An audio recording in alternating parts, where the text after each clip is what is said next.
Welcome back to the deep dive. We're here again to unpack your sources, get to the heart of the insights, and give you that shortcut to being genuinely well informed. hmm Today, we are diving deeper, continuing our look into agile development and Pastor Florin's adaptive ministry framework, specifically for the servant leaders there at Agape Church. That's exactly right.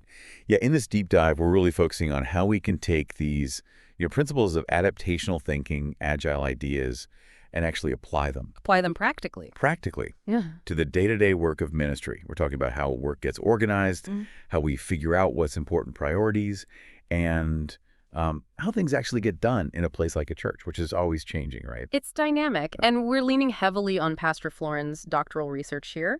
He adapted these agile methods for ministry, which is fascinating, and discovered a lot about building church communities that are, well, flexible and responsive. hmm So what exactly are we getting into today? What's the focus? Okay, so we're going to look closely at managing ministry work visually. Think Kanban principles, making things transparent. Okay, visual management. Yeah. We'll talk about the why behind it, the Yeah. principles. Then we'll connect that directly to Agape's own monthly rhythm, how they structure their time. We'll also touch on, how we handle the future stuff, tasks that need a bit more planning. Future-oriented tasks, right? And how they get refined. Exactly. How we keep improving things. Okay, great. Let's unpack this. But maybe let's start with the why. Why was this whole adaptive approach needed in the first place? What problem was it solving? That's a great starting point.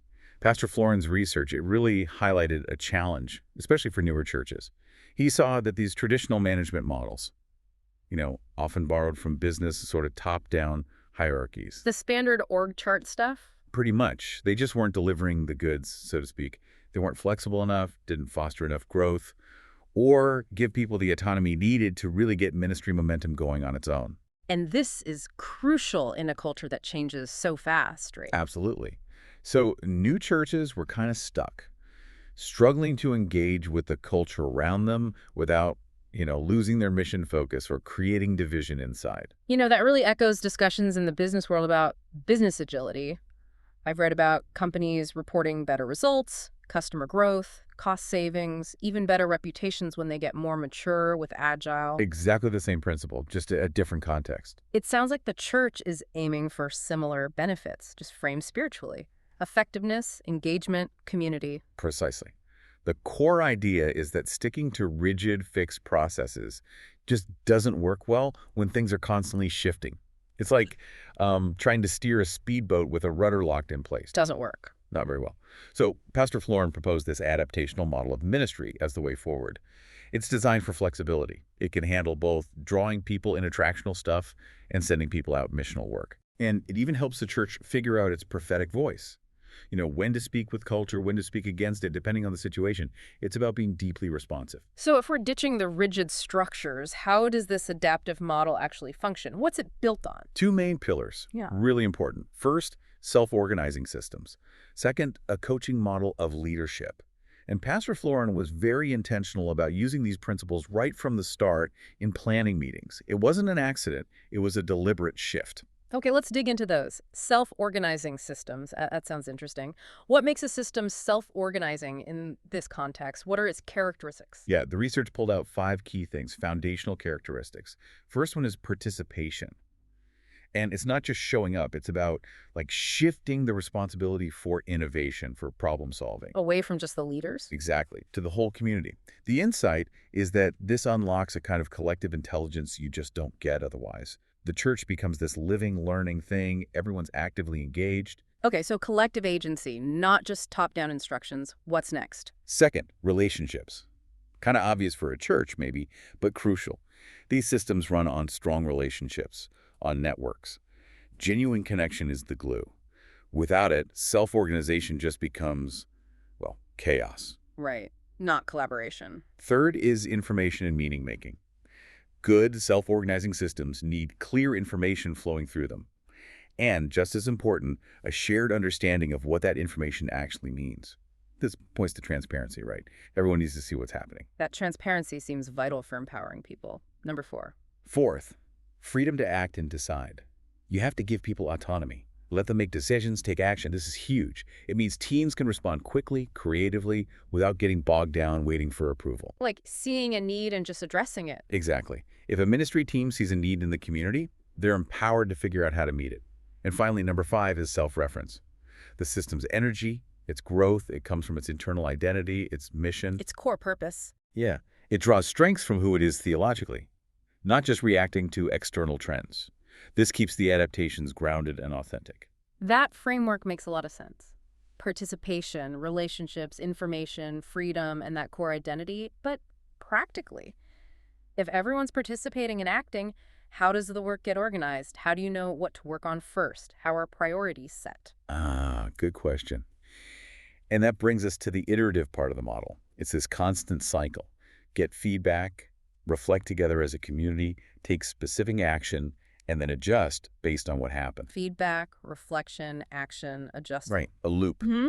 And this is where visual management becomes absolutely critical. Think of it like as a big visible scoreboard or dashboard for ministry. Like a Kanban board. Exactly like a Kanban board. Right. Whether it's a physical whiteboard, like the one Agape has in their fellowship hall, or maybe a digital tool, it makes everything transparent. So everyone can see the work. Everyone sees the tasks, who's doing what, where things are at, what might be stuck.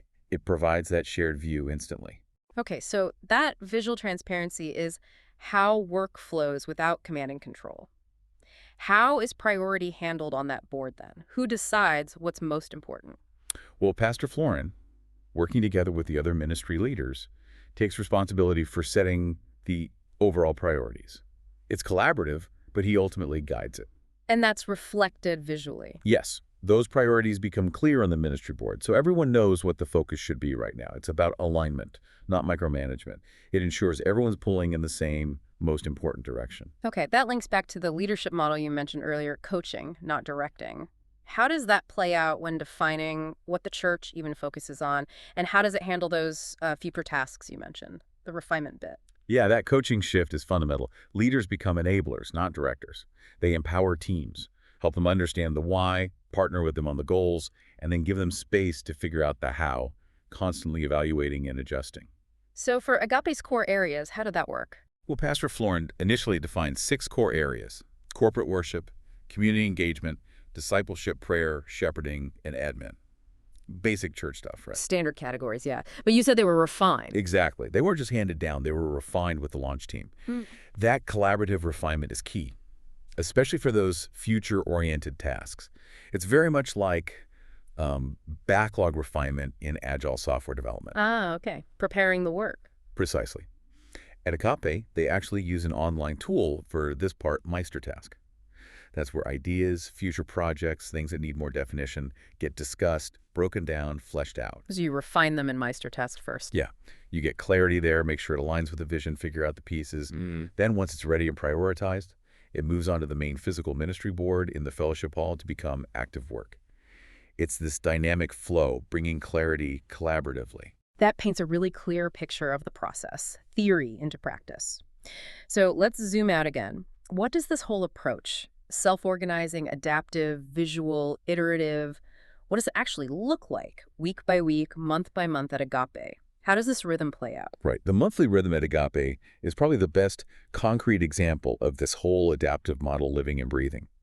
It's designed specifically to embed that cycle of feedback, reflection, adjustment, and really foster participation in relationships. It sounds like more than just a calendar schedule. Oh, definitely. Yeah. Much more. Okay, so kick off the month. First Sunday, that's their fellowship brunch.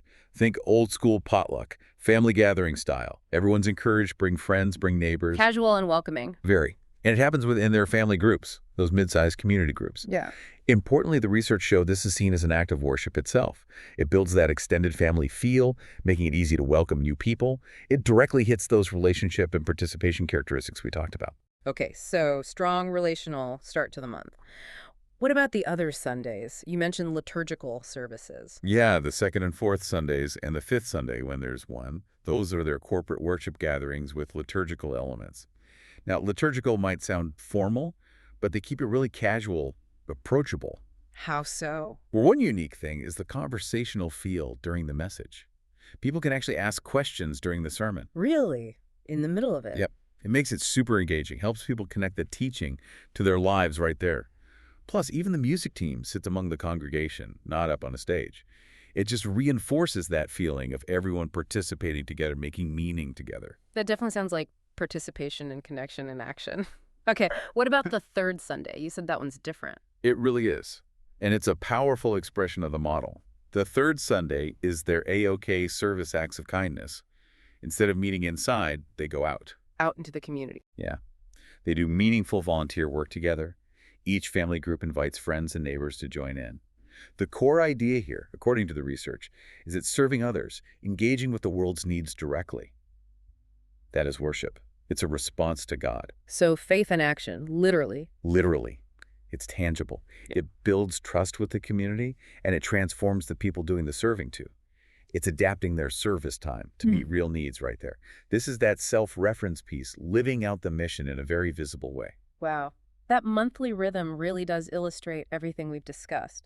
It's not just a plan, it's a living system, reinforcing participation, relationships, service, feedback, adaptation. Exactly.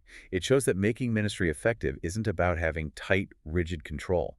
It's about creating an environment, culture, where everyone participates, feels enabled to act, and contributes meaningfully to the mission. Building trust, real relationships, and constantly tweaking how faith gets lived out. And it shows how a newer church, maybe without the baggage of decades of tradition, can really experiment and innovate. It helps cultivate what you might call priestly believers, everyone empowered, living out the mission together, adapting as they go, but staying true to their core. So as we kind of wrap up this part of the deep dive, it feels really clear that adapting these agile ideas in ministry, it's about so much more than just being efficient or checking tasks off a board. Oh, absolutely. It's fundamentally about enabling a church community that's alive, responsive, deeply engaged, and actually making a difference. Yeah, exactly. It's about understanding that knowledge ideas. Yeah. They're most valuable when they're actually understood and applied. It encourages thinking critically, learning constantly, growing, serving, all in a world that, let's face it, never stops changing. It's adaptation deepening impact. Which brings it back to you, the listener. What does this all mean for you? How could adopting some of these ideas, an adaptive rhythm, visual management, a self-organizing approach, how might that change the way you serve or engage in your community, whatever that looks like? How could it make every action feel more like a meaningful contribution, maybe even an act of worship, something to think about?